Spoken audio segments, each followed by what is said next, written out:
Hello, ಹೇಗಿದ್ದೀರಾ ಎಲ್ಲರೂ? ಇವತ್ತು ನಾನೊಂದೊಳ್ಳೆ ಇಂಟ್ರೆಸ್ಟಿಂಗ್ ಟ್ರೇಲರ್ ಬಗ್ಗೆ ಮಾತಾಡ್ತಾ ಇದ್ದೀನಿ. ಯಾವತ್ತಾದರೂ ಕೋಳಿ ಮಚ್ಚಿಟ್ಕೊಂಡು ಬಂದಿದ್ದು ನೋಡಿದ್ದೀರಾ? ಈ ನೋಡಿಲ್ವಾ? ನಾನು ಮಾತಾಡ್ತಿರೋದು ಒಂದು ಕ್ರೇಜಿ ಟ್ರೇಲರ್ ಬಗ್ಗೆ. ಆ ಟ್ರೇಲರ್ ಯಾವ್ದು ಗೊತ್ತಾ? ನಮ್ಮ ಡಾಲಿ ಧನಂಜಯ್ ಅಭಿನಯಿಸಿರೋ ಹೊಸ ಮೂವಿ ಅಣ್ಣ ಇನ್ ಮೆಕ್ಸಿಕೋ. ನನಗೆ ಕ್ರೇಜಿ ಅನಿಸಿದ್ದು ಸ್ಟಾರ್ಟಿಂಗ್ ಟ್ರೇಲರಲ್ಲಿ ಆ ಕೋಳಿ ಮಚ್ಚ ಎಳ್ಕೊಂಡು ಬರ್ತಾ ಇರೋದು.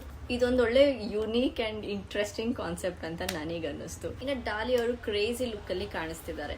ಕ್ರೇಜಿ ಲುಕ್ಕಲ್ಲಿ ಮೆಕ್ಸಿಕೋದಲ್ಲಿ ಮಚ್ ಇಟ್ಕೊಂಡು ಬಂದಿದ್ದಾರೆ ಅಂದರೆ ಇಟ್ಸ್ ವೆರಿ ಆಬ್ವಿಯಸ್ ಇದು ಒಳ್ಳೆ ಒಂದು ಆ್ಯಕ್ಷನ್ ಚಿತ್ರ ಅನ್ನೋದು. ಟ್ರೇಲರ್ ತುಂಬ ಇಂಟ್ರೆಸ್ಟಿಂಗ್ ಆಗಿದೆ, ಕ್ರೇಜಿ ಆಗಿದೆ. ಸ್ಪೆಷಲಿ ದ ಇಂಟ್ರಿಕೆಸೀಸ್, ಅದರಲ್ಲಿ ಡಾಲಿ ಅವರು ಕರ್ನಾಟಕ ಮ್ಯಾಪ್ನ ಡಾಲರ್ ಆಗಿ ಹಾಕೊಂಡಿದ್ದಾರೆ. I like the intricacies. But movie ಹೇಗಿದೆ? Obviously we have to wait. It's just a teaser kind of, but not really a trailer. Nine ಮೆಕ್ಸಿಕೋನ ಟೈಟಲ್ ತುಂಬಾ ಇಂಟ್ರೆಸ್ಟಿಂಗ್ ಆಗಿದೆ. ತುಂಬಾ ಕುತೂಹಲ ಮೂಡಿಸಿರೋ ಈ ಚಿತ್ರ ಹೇಗ್ ಬರುತ್ತೆ ಅಂತ ಕಾದ್ ನೋಡೋಣ. ಇದೇ ತರ ಟೀಸರ್, ಟ್ರೇಲರ್ ಅಂಡ್ ಮೂವಿ ರಿವ್ಯೂಸ್ಗೋಸ್ಕರ ನನ್ನ ಚಾನಲ್ ಸಬ್ಸ್ಕ್ರೈಬ್ ಮಾಡೋದು ಮರಿಬೇಡಿ. ಬಾಯ್.